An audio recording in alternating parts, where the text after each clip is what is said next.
Revolución. Si me dieran $1 por cada una de las que he vivido, tendría $2.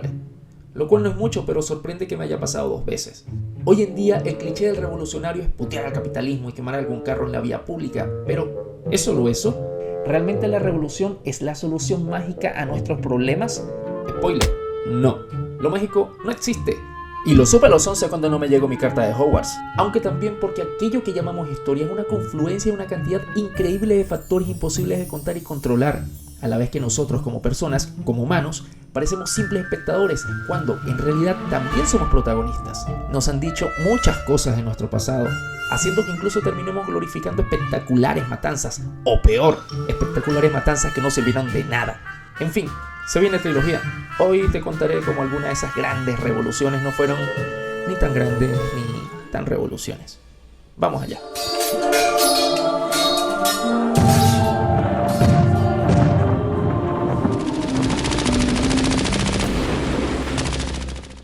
En primera instancia debemos establecer qué es eso de revolución, con qué se come. Y es que en el ámbito político, que es donde nos lo encontramos normalmente, por no decir siempre y únicamente, hace referencia a un cambio drástico y por ende instantáneo en todos los aspectos de la sociedad. ¿Por qué drástico?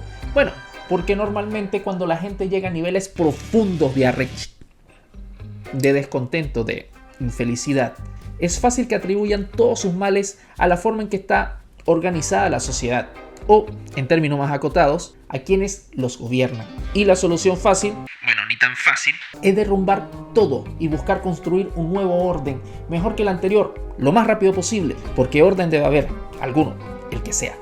Como sabemos, en la actualidad es un término muy usado en los ámbitos anticapitalistas, que buscan el derrumbamiento de este sistema económico-social, sustituyéndolo casi siempre por la utopía comunista o anarquista. ¿Muy simplista todo esto? Sí, por supuesto. Y es que esa es la idea. De momento, hablemos de cómo se suele usar esta palabra. Una definición popular, por decirlo así. Y algo popular usualmente es simple, para que todos lo entiendan. Aunque ni crean que solo le vamos a lanzar a los zurditos. No.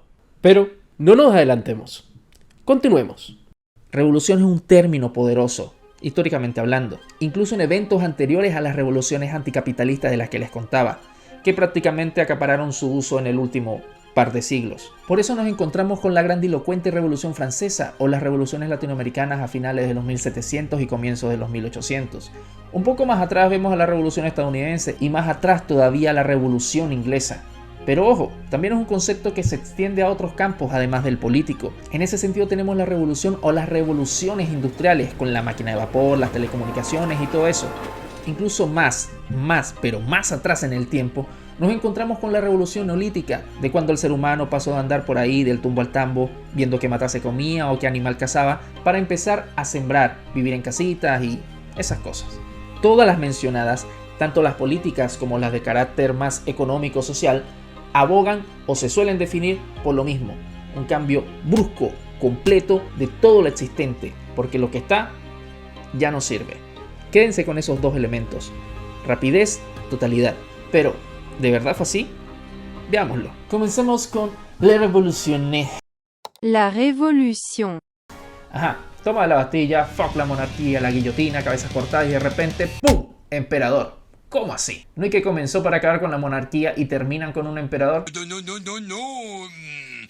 Bueno, sí. Las razones de cómo pasó esto, la verdad no nos competen ahora. Además de que de imperio a imperio, están sus dudas. Pero así haya sido solo un título ceremonial porque Napoleón secuestró al Papa para que lo coronase, vemos que la cosa, un gran cambio no tuvo.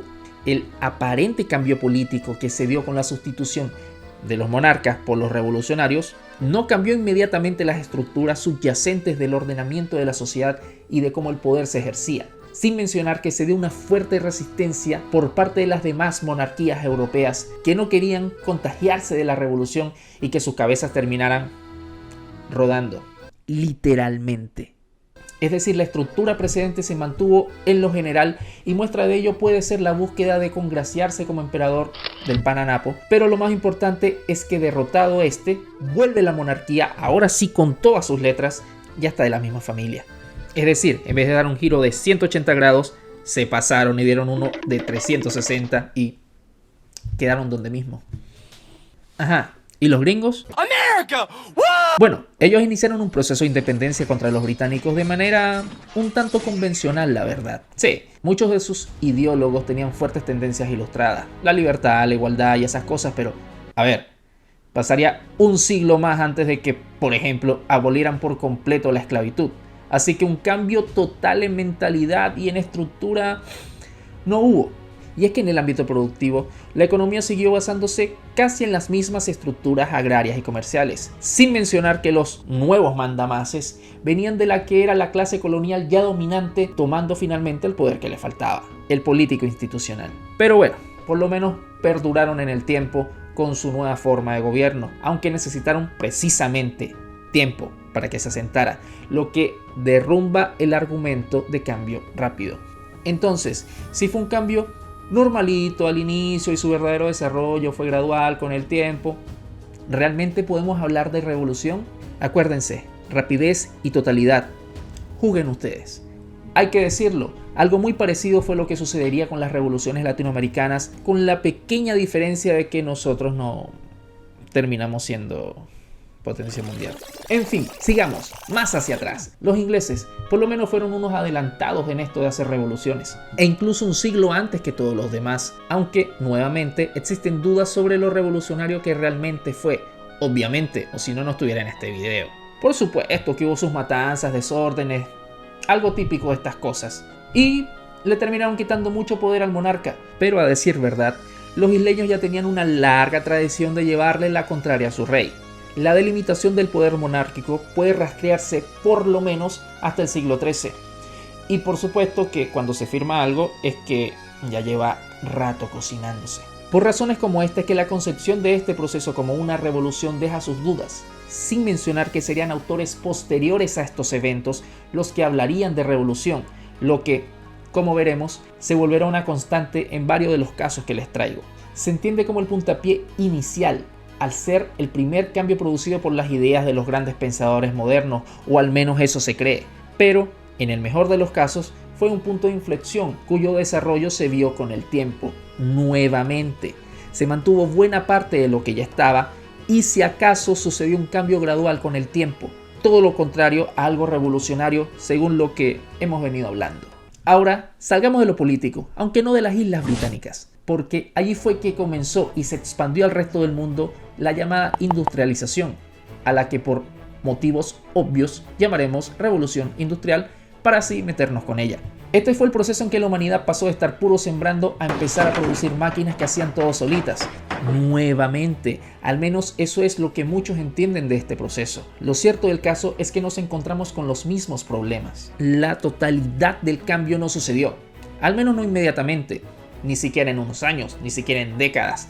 Vamos, que todavía hay gente como tu abuelita que cose a mano. Y sí, está un poquito tirado de los pelos este argumento, pero es que de verdad tardó mucho en asentarse como forma predominante de producción.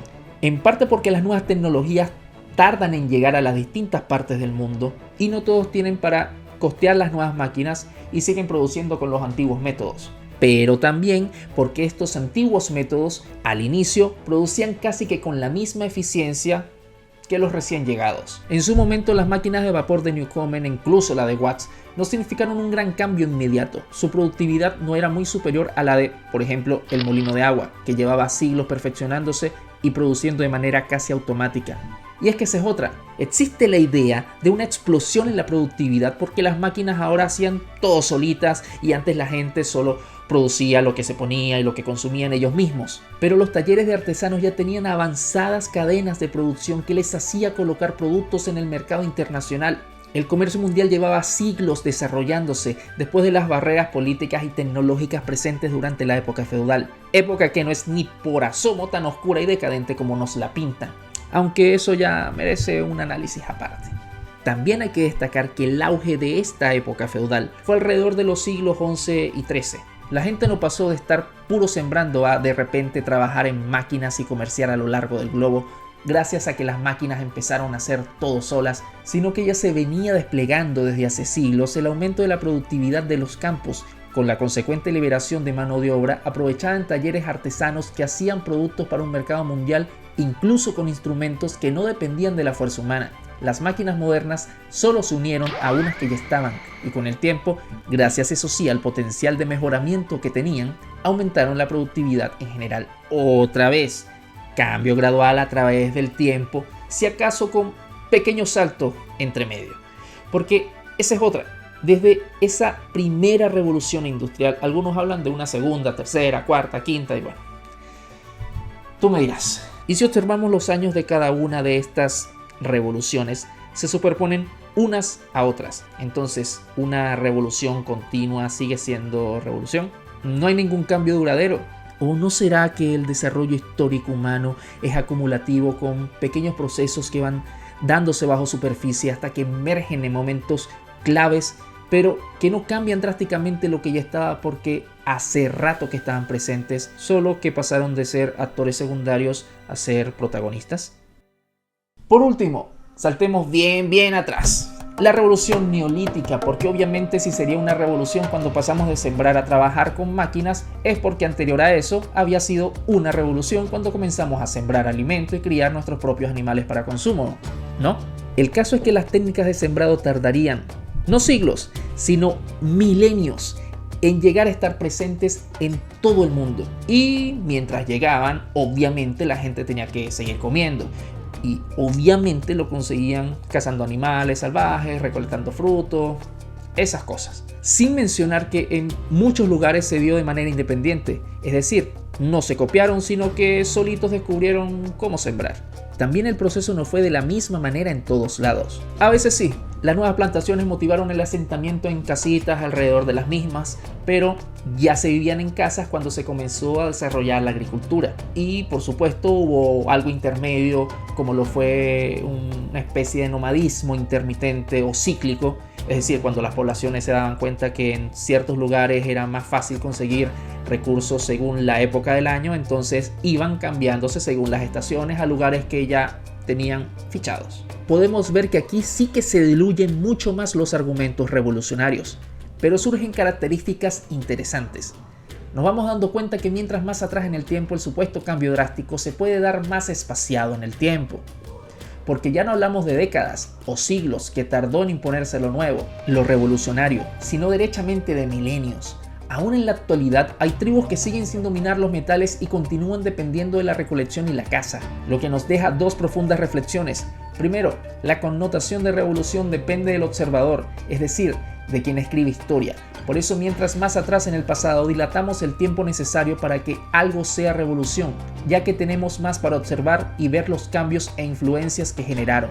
Y segundo, la visión de revolución pierde su elemento de cambio total y pasa a ser el cambio que termina imponiéndose sobre los demás. Por eso se habla del triunfo de la agricultura y la vida sedentaria, aun cuando existan tribus cazadores nómadas. O se habla del triunfo de la industria, aun cuando siga habiendo siembras de subsistencia y actividades manuales. Hablamos de dominación, de predominio de lo nuevo, no de aniquilación de lo antiguo. Vimos que solo el cambio rápido y total puede ser revolucionario, porque de lo contrario hablamos de cambios graduales y parciales que no se diferencian en nada al resto de la historia. Además de que ninguno de los ejemplos citados cumple con estas características. Esto nos forzaría a decir que, efectivamente, las revoluciones no existen. Aunque no tan rápido. Hemos podido llegar a la conclusión de que los cambios instantáneos y totales no existen.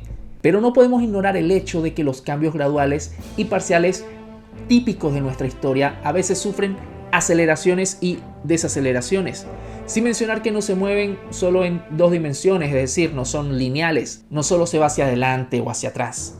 Lo que nos abre una ventana para que efectivamente debamos formular un concepto, ya que nos enfrentamos a una realidad distinta. A esta situación es que precisamente intentó dar respuesta a la noción de revolución, pero ya vimos que se queda corta, al menos la presentada, y que en el mejor de los casos deba sufrir una transformación de significado con posibilidad de que se vacíe por completo de contenido. Pero ya estamos aquí, así que intentémoslo, así sea solo para superarlo al final. Al menos lo usaremos de trampolín para entender mejor todo esto que llamamos historia. Y para eso hay que agotar el concepto primero.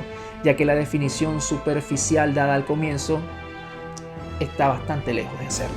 Pero eso lo veremos en el siguiente vídeo, porque esto no es película de los Avengers para tenerlos mucho rato viéndolo.